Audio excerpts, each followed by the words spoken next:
আমাদের আজকে রেমিটেন্স যোদ্ধা তোমরাও আমরাও আবার তোমাদেরকে তৈরি করব, তোমাদেরকে তৈরি করা এরকম বিদায় আমরা যাতে দিতে পারি এবং বাংলাদেশের ভাবমূর্তি উজ্জ্বল করার লক্ষ্যে M Sulaiman technical training centre সর্বক্ষণ কিন্তু দিন রাত পরিশ্রম করে যাচ্ছে খালি তোমাদের জন্য, যাতে বাংলাদেশের কোন যুবক পোলাপান যাতে কোনো কাজে জড়িত না হয়, এই ট্রেনিং নিয়ে তারা যাতে বিদেশে যেতে পারে এবং বাংলাদেশের ভাবমূর্তি উজ্জ্বল করার লক্ষ্যে কিন্তু আমাদের দিন রাত পরিশ্রম করে থাকি।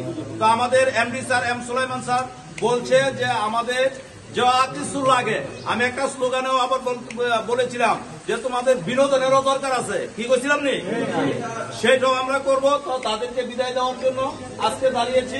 তো আমাদের মাঝে যারা কিন্তু তোমাদের সাথে ছিল, কথায় ভাষায় যদি ভুল হয় তাহলে আল্লাহ রাস্তা মাফ করে দেবা।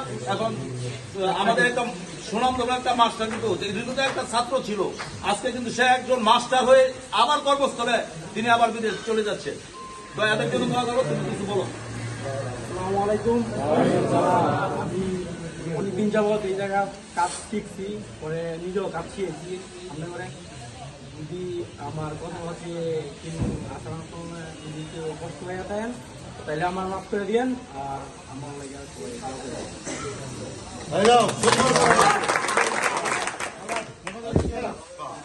আসসালামু আলাইকুম। আপনারা কেমন আছেন? আলহামদুলিল্লাহ ভালো আছি। সবাই তো শুনছেন আমরা যাইতেছি 360 কোম্পানিতে। তো যাওয়ার আগে কিছু কথাবার্তা আপনাদের উদ্দেশ্যে বলি। আমি কিন্তু এখানে ম্যাক্সিমাম স্টুডেন্টই দেখা গেছে কেউ না কেউ রেফারেন্সে এখানে আসছে।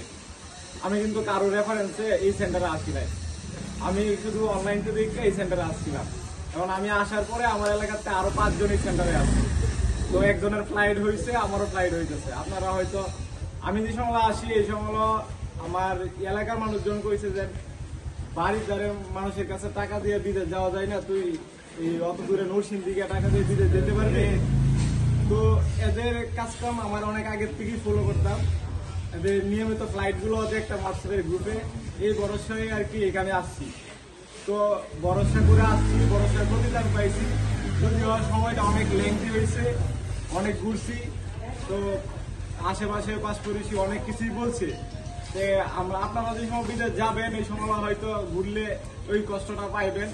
তো আমি সবাইকে উদ্দেশ্য করে বলবো যে কষ্ট লাগুক, আমি চাই আমার মতন আপনারা ওই সেন্টারের ছাত্রদের প্রতি বা এই যে কর্মকর্তাদের উপর ভরসা রাখুন, ইনশাল্লাহ একটা কিছু হবে।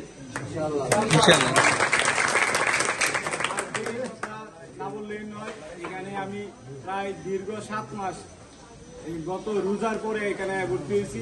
তো আমার আগে 4G-তে কমপ্লিট করা ছিল, এখানে শুধু PIG মার্কশিট পাই।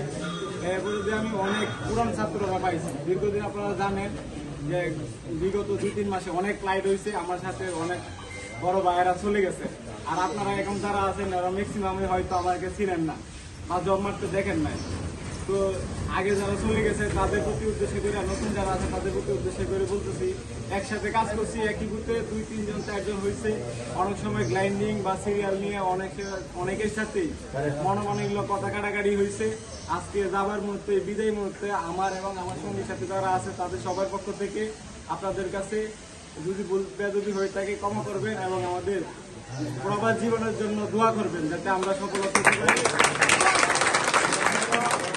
আমরা আপনাদের জন্য দোয়া করি যাতে আপনারাও কি ওয়েল্ডিং শিখে ভালো একটা কোম্পানিতে যেতে পারেন। আরেকটা বিষয় আমাদের সুলাইমান স্যার সবসময় বলতো যে ওয়েল্ডিং একটা জিনিস, এটা হচ্ছে স্যাররা যেভাবে শিখাই দিব এটা আজকে আপনি দেখবেন হয়তো হবে না, 2 দিন দেখবেন হবে না, কিন্তু এই ওয়েল্ডিং আজকে এখানে যেভাবে শিখবেন ওইখানে ঠিক এভাবে স্যাররা যেভাবে শিখে দিচ্ছে। সুতরাং এই ওয়েল্ডিং আজকে আপনার হাতে না আসুক, 2 দিন পরে আপনার হাতে আসবে। ওয়েল্ডিং জিনিসটা এরকম না যে আমি কোনোদিন শিখতে পারবো না। ছোটবেলা যখন আমরা সাইকেল শিখছি প্রথম অনেক কঠিন লাগছে, কিন্তু আস্তে আস্তে ঠিকই কি আমরা আওতা আইসে পড়ছে। তো ওয়েল্ডিং জিনিসটা আশা করি সবাই আসবে, যারা 2-3টা জব মারতেছেন, ইলেকট্রিক বেজে যায় বা জব হয় না, সুন্দর হয় না, আশা করি ধৈর্যের সহিত ওয়েল্ডিং এ লেগে থাকবেন, নিজে মারবেন, আরেকজন একটা দেখবেন। তো সুতরাং আপনারটা হবে, এই আশা ব্যক্ত রেখে আমি আমার কথা শেষ করছি। সবাই ভালো থাকবেন। বিদায় দাও।